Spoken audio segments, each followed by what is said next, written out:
it really is a privilege for me to be moderating this panel. The session is titled Connecting Commerce, BRICS, Africa, and the Next Frontiers in Global Trade. The context really to this title is the idea that the world has seen in the recent past many upheavals, whether it was the COVID-19 or whether it was the war in West Asia. It's had an impact on international trade. And that also then brings us to the idea that we have to start thinking about cost-effective, resilient infrastructures, logistic corridors. And I think BRICS right now is in a unique position to really play a role with a focused agenda, especially with Africa participating more through the Africa Continental Free Trade Area. So in that context, we have a panel that represents Brazil, China, Russia, as well as Ethiopia. So I'd like to start with Victoria. Victoria, Russia traditionally has had a limited footprint in Africa. I think the reason I want to start with you is so that you can put into context what Russia's plans are, and is this just a perception that you have a limited footprint in Africa? Just want to start with saying very glad to be here. Great thanks to OIRF and also our local hosts. It's always great pleasure to be at various events all over the world. And thank you to Samir personally. I don't see him now, but nevertheless, we know he's the main driver behind all those great gatherings. If you look back into some history, you would remember that the Soviet Union was always, in fact, first of all, huge player in Africa, and not only in Africa, because Soviet Union was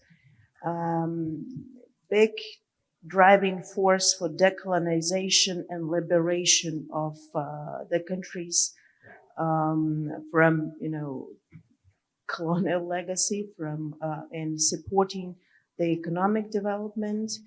And after their dissolution of their Soviet Union, this direction stopped for some time, and it took a couple decades in order for Russia to be back on stage and to be back together with Africa. Why I started with the Soviet Union, just remember there were, since it was, the year of Africa, 1960, when it was liberated from, colonial past, about 500,000 people were trained and got higher education in the Soviet Union to become engineers, medical doctors, and acquire all those professions that were needed for proper development, not to extract resources from the countries, not to ensure that all the technologies are elsewhere and Africa is a subject, but to help it go ahead with its own understanding and own good and with its own prosperity. Now, and as I said, it stopped after a while. Now it's much less of a footprint. If you look at education, we have just about 35,000 Africans studying now in Russian universities, while over the Soviet times we had established a part of, for this 500,000 people studying in the Soviet Union, we had helped to establish 20 universities all over Africa, 10 scientific research centers, etc. Lower scale, but gradually we're back. There gradually also some change with regards to how much trade turnover is developing.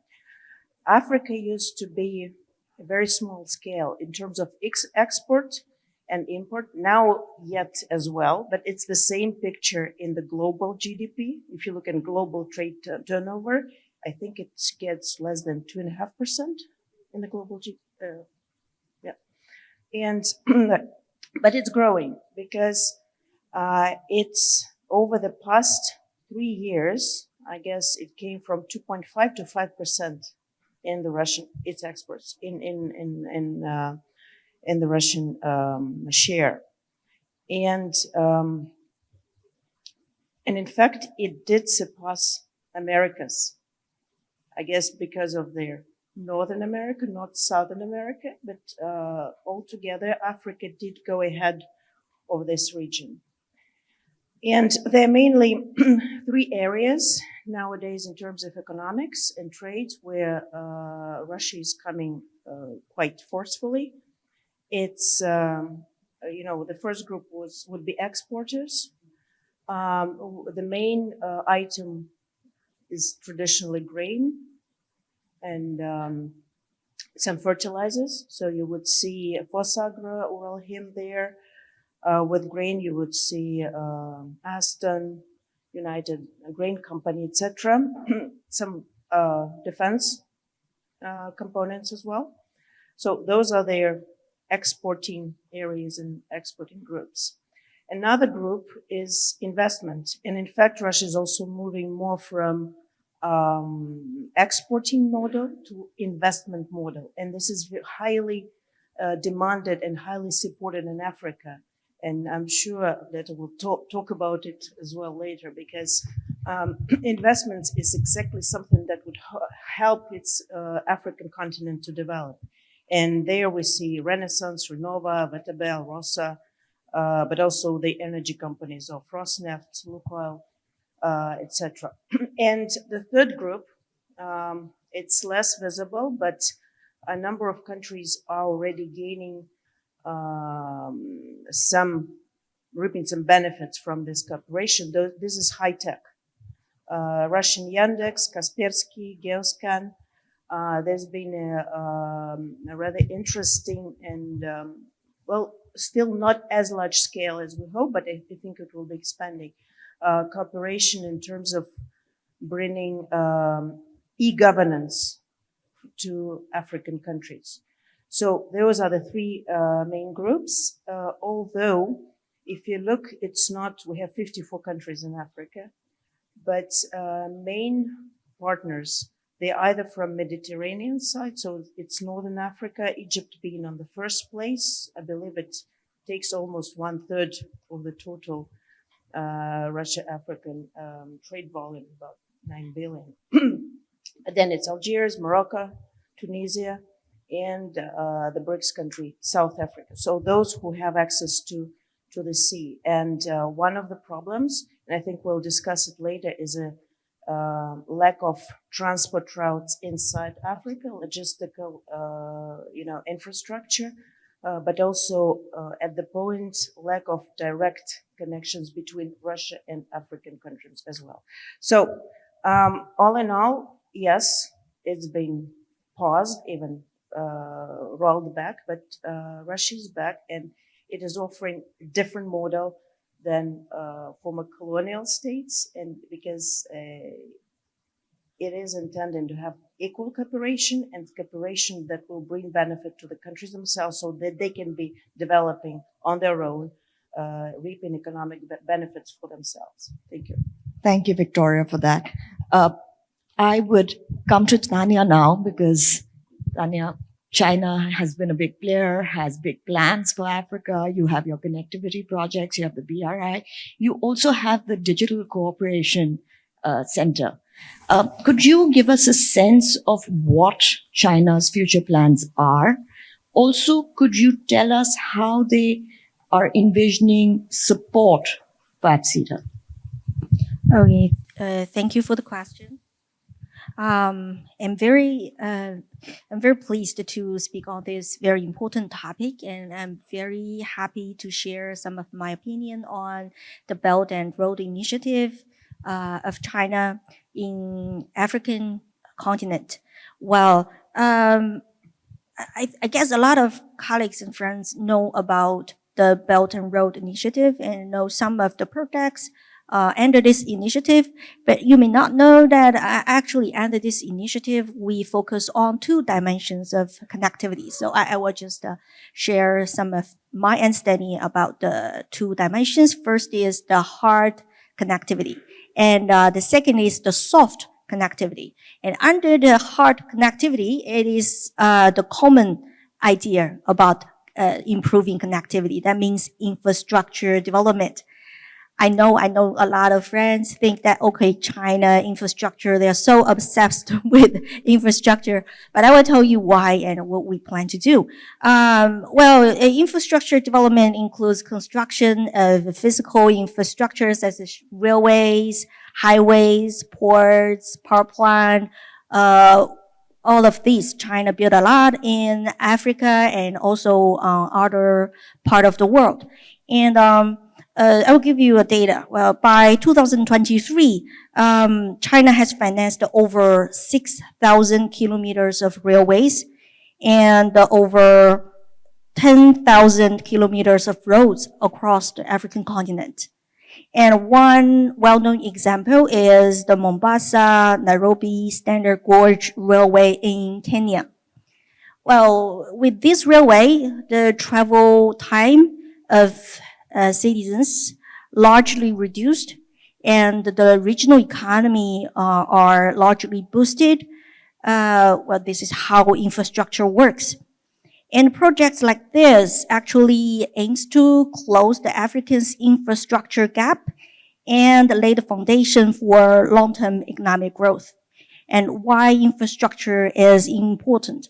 As a Chinese, this idea is, I really approve this idea of infrastructure development, because as we look back on the history of economic growth of developed countries, we can see that, okay, the global trade is shaped by what? By seaports. That is infrastructure. And we look at the success of economic development in several countries, like Germany. Well, they are successful because they have abundance of highways. Well, that facilitate the economic growth in a long period.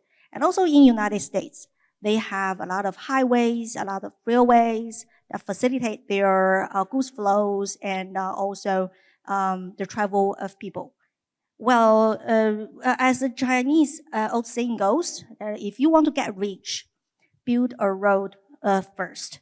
So actually, the infrastructure investment is kind of practice, the best practice shared by Chinese people to the other part of the world.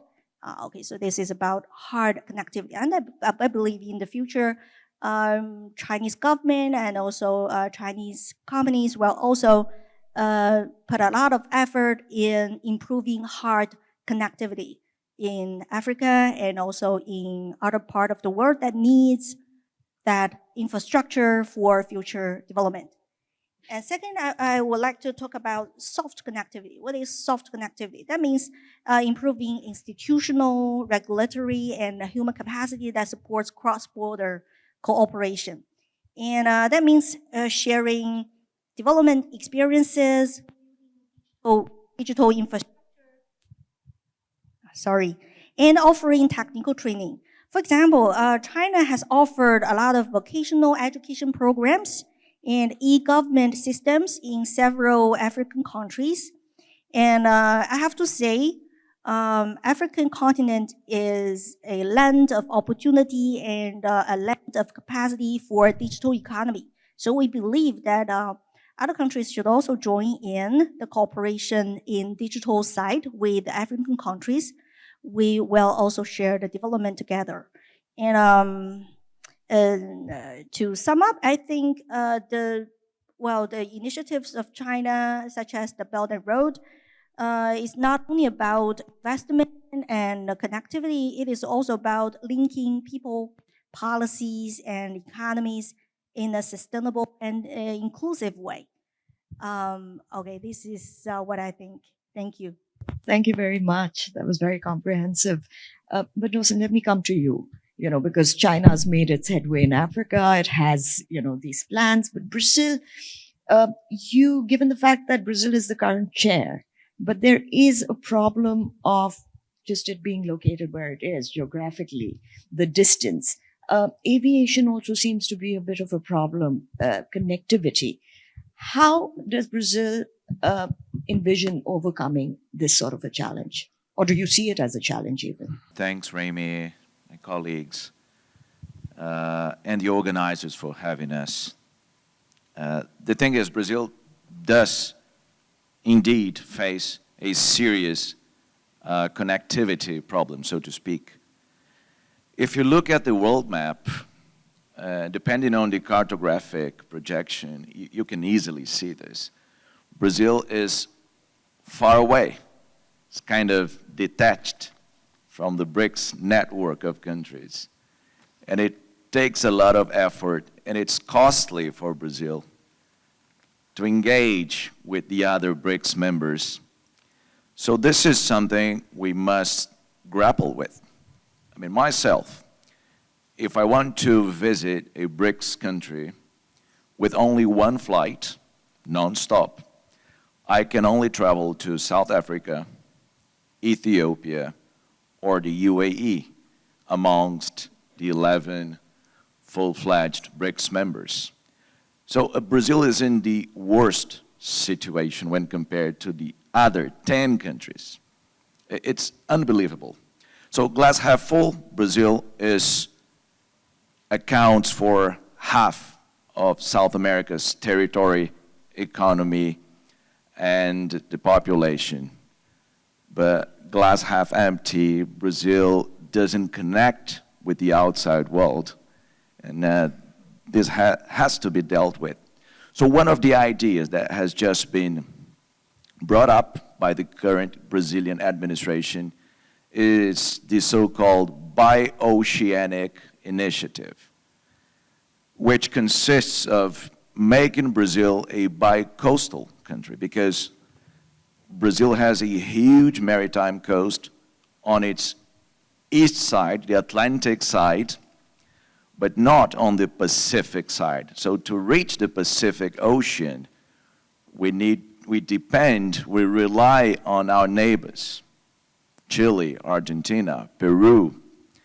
And in order to make things smoother, more fluent, and to connect the two oceans, there is now this big proposal to make Brazil bi-coastal by creating trade corridors connecting West Africa to the Indo-Pacific and Northeast Asia.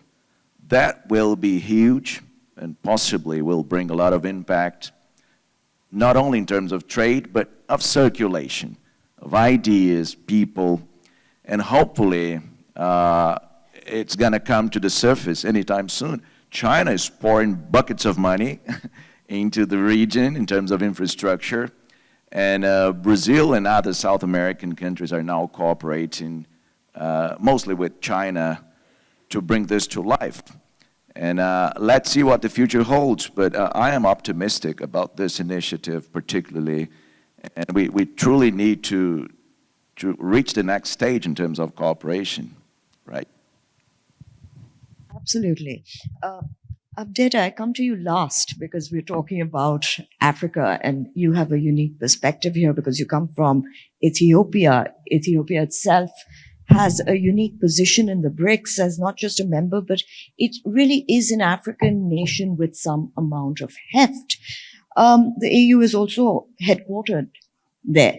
So could you tell us, give us a feeling of how does Ethiopia see the immediate future of the Africa Continental free trade area, but also how does it plan to promote the interests of Africa through this? And if anything that you've heard right now, if there are any concerns related to it? Thank you, Rami. I would like to join others as well to thank ORF for inviting me to attend this important gathering. The African Free Trade Area is a landmark trade agreement literally, to bring a huge potential of Africa. Africa, 1.3 billion people, whose economy can grow fast, is growing fast. The objective of the African Free Trade Area is to bring a free trade agreement between Africans to incorporate in a single African market, enhance industrialization, of course, economic competitiveness. Most of the challenges for Africa, as has been said earlier by other colleagues, is the connectivity. Of course, as a strategy, some countries have focused on corridor development from east to west, harmonizing the soft infrastructure, as mentioned earlier, remains a challenge. The question of sovereignty also plays into this. I think the other challenge for Africans relates to the institutions that are pegged with old colonial institutions, relationships that have been built over time. Probably from some African countries, it's easier to fly to their European colonial capitals than between Africans. Of course, some infrastructures, some airlines like Ethiopian Airlines is trying to close that gap, but it still remains a challenge. As Ethiopia, as a largest and fastest growing economy, it could play, I think, a pivotal role in the success of the African Free Trade Area. It's strategically positioned itself, I think, in terms of connectivity to the East African market. It's a gateway to the East Africa. Its proximity to the Middle East also connects the Middle East and East Africa together. Internally, it's the largest domestic market, 120 plus million people. There is an industrialization drive in Ethiopia. It is trying to be a hub for industrialization. And the other one relates to its capacity in the aviation sector. As you know, the Ethiopian Airlines is the biggest in Africa and globally competitive airlines. So in terms of aviation and logistics, the Ethiopian Airlines could contribute tremendously in this. I think the other contribution that Ethiopia might have is in terms of policy and infrastructure commitments, trade facilitation between African countries, connectivity between industrial parks and economic zones, industrial economic zones, and a contribution in terms of digital economy. The telecommunication sector is being opened up now. Safaricom has entered the Ethiopian market. So Ethiopia has opened up its telecommunication sectors for others. I think it can play in that. Of course, there are challenges that Ethiopia must address in terms of internal peace and stability. Its infrastructure, yes, it has invested over time substantively, but it has to do more in terms of connectivity. Of course, Ethiopia's landlocked status also is a challenge that it has to address. Ethiopia has thrown out that Ethiopia needs access to the sea, but it has to navigate very carefully on how international law, sovereignty of other states have to be handled in this direction. Of course, it can have a potential future leadership role by advocating for stronger regional integration within the region and across the Red Sea, in the creation of harmonized standards for trade in agricultural products and agro-processing sectors. It can help in the investment in transport corridors. One is Lamu port connectivity to Ethiopia, Uganda, and South Sudan. One could also consider Berbera port corridor, which can expand trade in the whole of Africa.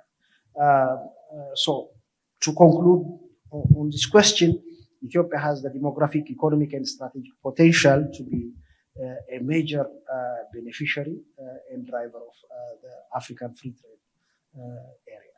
Thank you. Thank you. We'll do a second round of questions, and then towards the end, we'll take some questions from the audience. So I'll come back to you, Victoria. I wanted to ask you, Victoria, how do you envision BRICS members coming together collectively to drive strategic investments in logistical infrastructure? Okay, so first of all, Africa has always, let me start with a more general question. Africa has always been very important to BRICS. And in fact, South Africa was not among the founding members, but it came so fast inside that we don't even remember that it wasn't a founding member, in fact.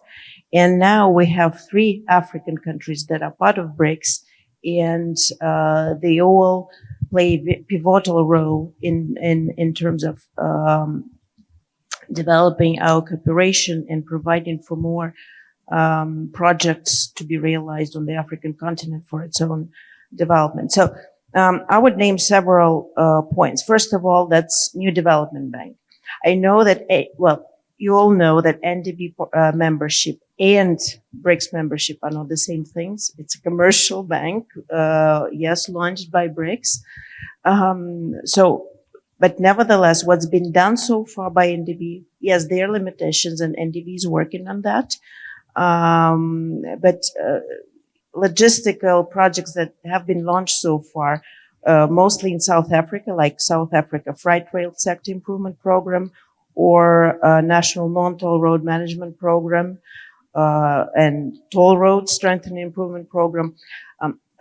They're quite important, and they do provide for this enhanced logistics, enhanced connectivity. Similarly, there's been a proposed concept for infrastructure development financing of Egypt, and it's going to be together with AfCFTA. Ethiopia is yet not a member of NDB, but it is hopefully to become very soon. And then we will also witness in this case important investment projects in logistics, in connectivity in the country as well. But I think NDB has a big role to play for the whole of Africa as well. Another one I should mention is, apart from NDB, BRICS themselves. Like last year, we had the first BRICS transport ministers meeting in St. Petersburg, and they were talking about carrying out exploring opportunities to establish logistics platform to coordinate and improve transport conditions for multimodal logistics between BRICS. So it's also an important step forward. Another one, and it was Rio this year, is a BRICS task force on PPPs and infrastructure. And it's also, I think, an important step. And one more, BRICS Multilateral Guarantees Initiative, which would help to strengthen financial resilience and mobilize private investment for infrastructure.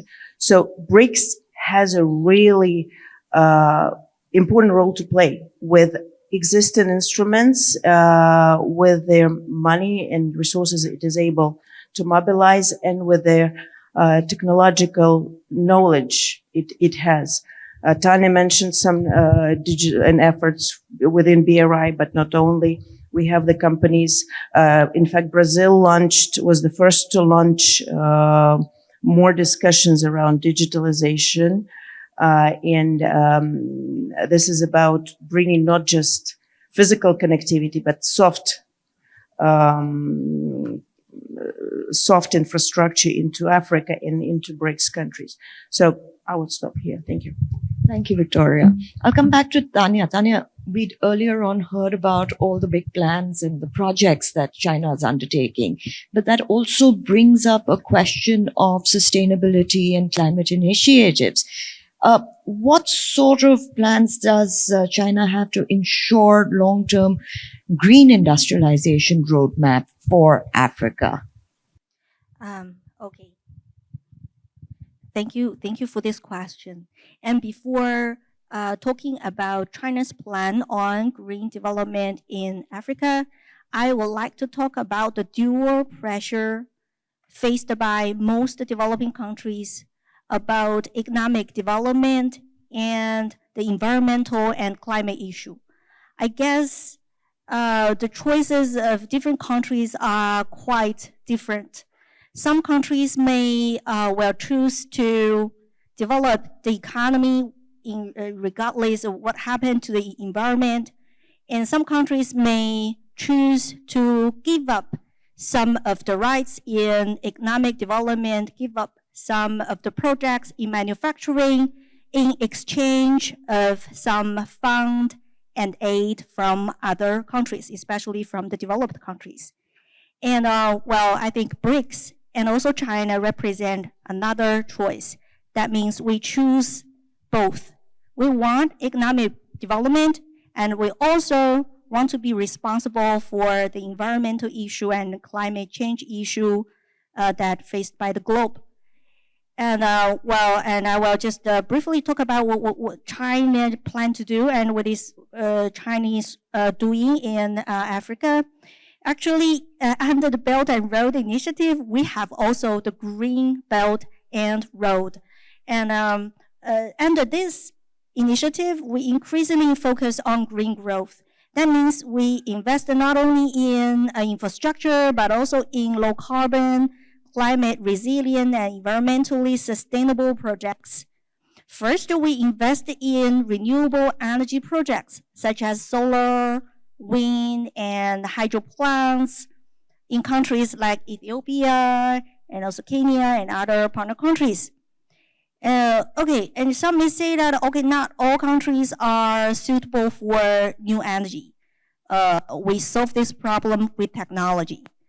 For example, in regions with low wind speed, we build the wind power higher with larger height, because when it got higher, the wind speed will increase. And also we build it with larger blade. That means slower wind can also blow this wind power, okay. And the second, we also build eco-friendly industrial parks and also sustainable agriculture and water resource management. That means we encourage our friends not to give up the development in manufacturing, because manufacturing sector provides sustainable development and also provide abundant job opportunities for the people. It is very important. And when a country give up their manufacturing sector, it is very likely that this country becomes a country of raw material exporter. That make it very, disadvantaged in the global value chain and cannot share the growth of the global economy. So we encourage our friends to still develop manufacturing, but in an eco-friendly way. Okay. We also want to share about green development experiences through capacity building programs within BRICS and also in African continent. We have several training programs in green technology, such as solar and wind and hydro, which Chinese experts, they have some advanced technology ideas.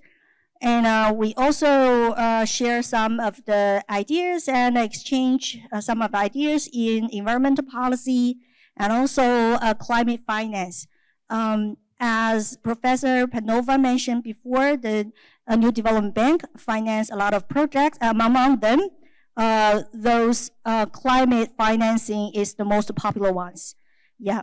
And in 2021, China and Africa also jointly launched the China-Africa Environmental Cooperation Center and the Forum on China-Africa Cooperation. So the work on green development and sustainability is going on and will go on.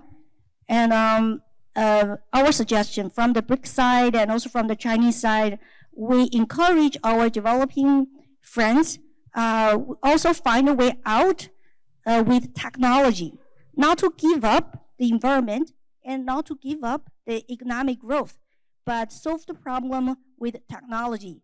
And I think this is one of the best practices in BRICS. Thank you. Thank you. Thank you very much. Jocelyn, I'll come back to you. You'd spoken earlier about the bio-oceanic initiatives. You'd also spoken about the development of trade corridors connecting Africa to Indo-Pacific to Northeast Asia. I want to ask you, what sort of innovations do you foresee that will be necessary for sustained resilience in any of these corridors? That's a great question, but let me just, before addressing this question, I just want to recall one fact I should have mentioned before. Brazil is possibly the most Africanized chunk of the world outside of Africa. That's really important to say, because I don't know if you're aware of this, but some 55% of Brazilians identify themselves as either black or brown. Brazil has been the destination, by means of forced migration of around 5 million African people who have come from Africa at a time when there was the trafficking of human beings. And Brazil was the last country in the Americas to abolish the commerce of human beings. So we have a huge African legacy in our territory, something that makes Brazil particularly well positioned to entertain this kind of cooperation with the African continent. And still, we haven't been exploring this possibility in the way we should. Hopefully, there is now the current administration of Brazil at the federal level appears to be more open to embrace Brazil's Africa policy. And for this to happen, of course, we need to be innovative. We need to think ways of bringing up this cooperation. So one of the ways in which I envisage a very promising avenue connecting Brazil and Africa is by means of our cooperation in the field of agriculture. This is a must, given the vocation of Brazil. Brazil is a huge export-led economy. So is Africa. So we share a lot in terms of geography and in terms of our roles as providers of food to the world. This is really important. The Economist, the magazine, has once termed Brazil the barn of the world. And I think the same kind of label would be applicable to Africa. We grow, we have crops, and in such an abundance that we are able to secure food provision to the world. That's really important, and Brazil and Africa should work together in order to secure this kind of food supply chain. But there's more to it. We can think of also, it's been mentioned before, the idea of collaborating with the improvement of our soft infrastructures. Brazil today masters some of these processes and is doing well in the level of e-government. So some new technologies have been invented in Brazil, especially those for digital payments, and are now under attack, as you certainly you are following the headlines. And Brazil could well help Africa in developing this kind of soft infrastructure. I deem to be very promising as well. But I think that in the fields of culture and at the level of the universities, there's a lot to be explored. And we haven't yet started this collaboration in the way we should. So Brazil and Africa have lots to explore given their common background, this heritage that connects the two continents, South America and Africa. And but a lot has to be done yet. We haven't even started. That's my feel. Thank you very much. We've really run out of time, but you're going to have the final word because we've all been talking about Africa. There are so many plans that BRICS has. But, you know, I would really like to end this note by knowing what are the latest changes in economic reforms that are being instituted to enable these sort of inroads that we've been talking about? How are we going to give access? You know, and eliminate any sort of perceived or even real trade entry barriers? I think I heard colleagues explaining what their respective countries and BRICS at large would be contributing into Africa's future development. I think first is recognizing African agency is a critical thing.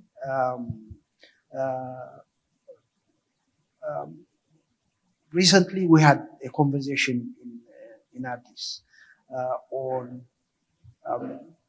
whether BRICS Plus would be a different framework to help Africa rebuild itself.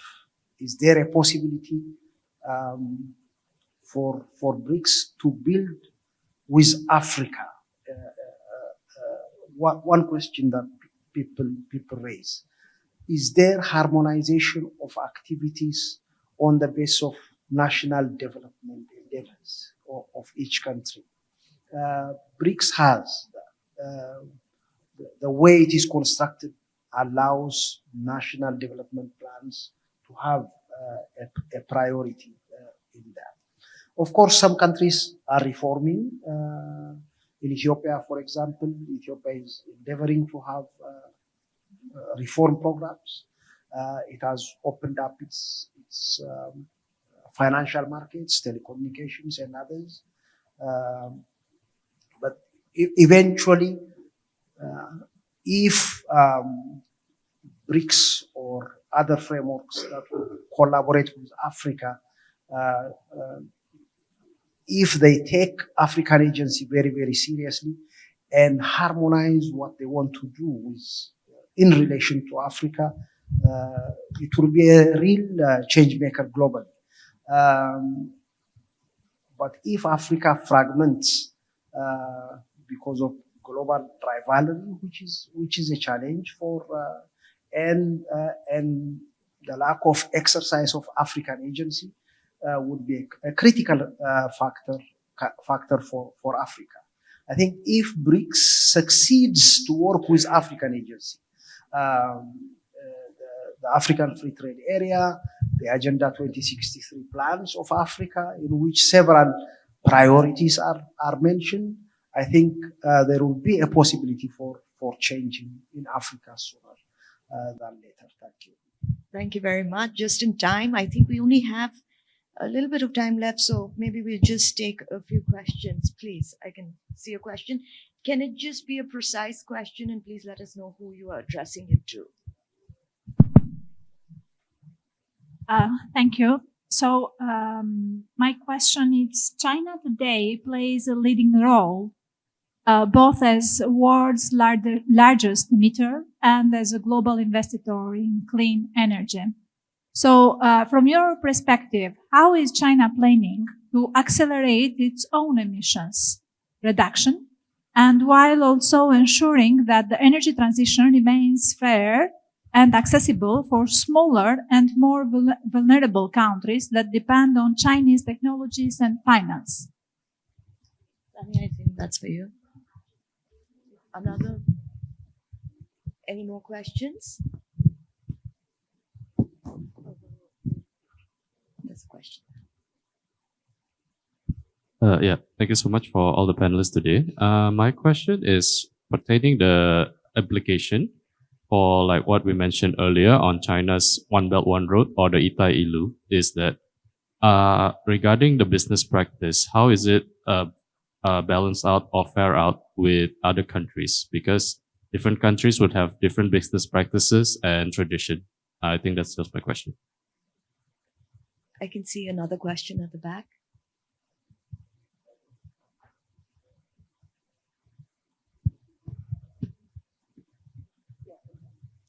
Hello, thank you. Alexandra Sitenko, independent political analyst. My question is regarding the new category of BRICS partner countries. I think the discussion has centered so far mostly on projects among BRICS member states. But regarding partner countries, for example, Cuba is a new partner country that is in a very dire situation with power outages. So in terms of infrastructure, there is big demand. And I know that China has been building solar plants in Cuba in the past years. But what possibilities do these countries who are not full members yet have to access finance from New Development Bank, or what possibilities this category of being BRICS partner countries does it give to those countries to profit, to get access to financing? So I think we'll take these three questions. Two are for Tanya, and I think the third one, is there anybody particular you would want answering that question? No. All right, Tanya. Well, thank you for these questions. And these questions actually is what we worked on in the past few years, because China is also the new one who newly start to, do all this Belt and Road Initiative to help other countries with infrastructure. So we don't have so many experience to refer to before we start doing this. That means we are improving the mode and practices while we invest more in this initiative and infrastructures. First question about how to ensure that all this power supply in small countries. Well, we are now exploring a new mode. That means we jointly invest in these power plant projects, and we gradually transfer the operational right to the to the country where the projects are located. That means we just help training the workers, training the managers, and finally we want these small countries also run those plants by themselves, and we just provide extra support when it's needed. But I believe with abundant training programs, the extra support is not so urgent. And the second is about balancing the tradition and the cultural differences of countries. We totally understand, because in China's history, we have the experiences of being forced to accept the things that we don't want to. So we don't want to do this to other countries. We make it a choice for partners.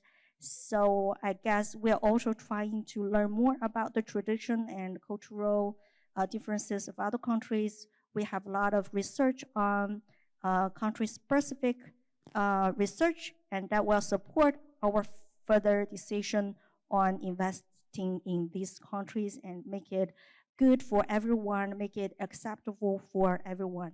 Yes, thank you. Thank you. The last question, Victoria, would you like to take that?